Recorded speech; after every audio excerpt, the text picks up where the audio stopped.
Some people seem calm no matter what happens.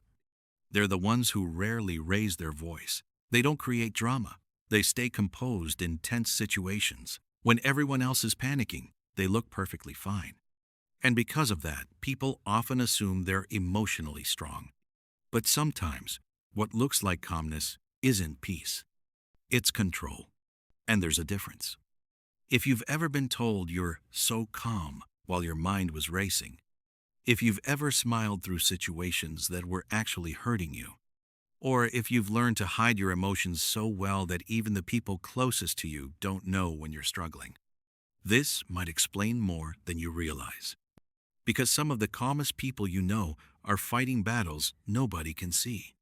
And often, they've been fighting them for years. It usually starts with something small. You notice that you're the one who stays quiet during arguments. You think carefully before sending a text. You replay conversations after they happen. You avoid burdening people with your problems. You tell yourself you'll deal with things alone.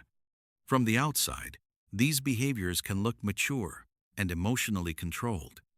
But beneath them, something else is often happening. A constant monitoring of situations. A constant awareness of how people might react.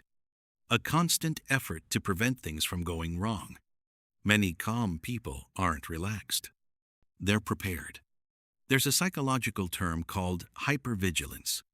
It happens when someone's mind becomes trained to constantly scan for problems, tension, conflict, or changes in people's moods. The interesting thing is that hypervigilance doesn't always look anxious. Sometimes it looks incredibly calm. Because when you've spent years watching carefully, reading the room, and managing your reactions, emotional control becomes second nature. You learn to think before you speak. You learn to hide what you're feeling. You learn to stay composed even when you're overwhelmed. Not because you're unaffected, because you've become skilled at containing it. And that skill often gets rewarded.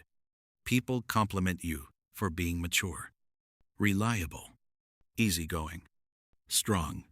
So you keep doing it. You keep being the calm one, even when carrying everything alone starts to feel exhausting. And that's where another hidden battle begins. Many people who appear calm become uncomfortable with vulnerability, not because they don't have emotions, because they've learned that showing them can feel risky. Maybe they grew up in an environment where emotional reactions were criticized. Maybe they felt responsible for keeping peace in their family. Maybe they learned that expressing fear, sadness, or anger didn't lead to comfort. It led to conflict, disappointment, or being ignored.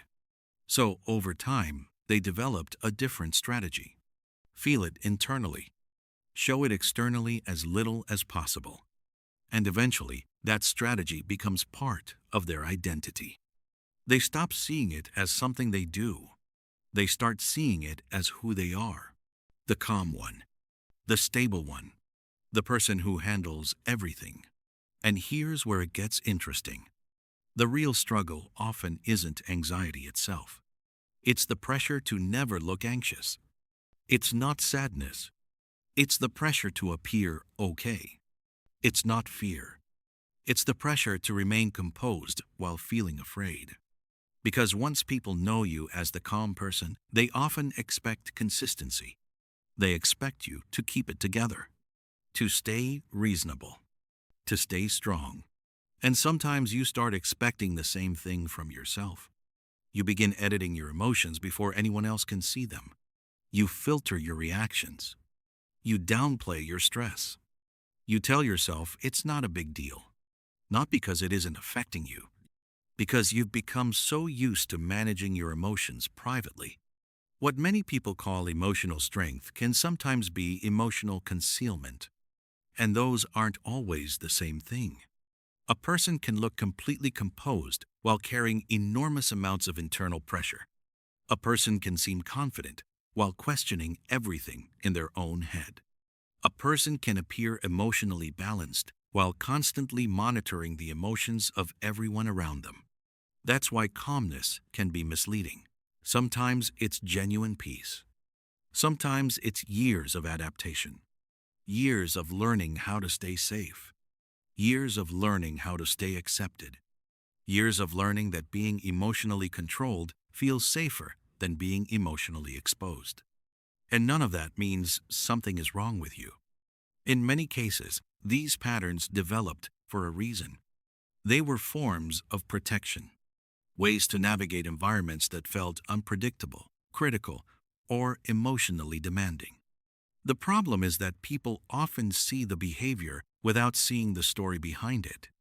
They see the calm surface, not the effort required to maintain it. They see composure, not the overthinking. They see control, not the fear that losing control might bring consequences. And once you start recognizing that, you begin seeing people differently. The quiet person might not be detached. The calm person might not be unaffected. The strong person might be carrying far more than they show. Because human behavior is rarely just behavior. It's history. It's adaptation. It's survival patterns repeated so many times that they start to feel like personality. So if you've always been described as calm, composed, or emotionally controlled, there's a question worth considering. How much of that calmness is peace? And how much of it is protection? Because sometimes the people who seem the strongest on the outside are simply the people who learned earliest how to hide what was happening inside. And once you see that pattern, you can't really unsee it. It was never random. It was never just a personality trait. It was a story, a pattern, a way of moving through the world. And understanding that changes the way you understand yourself.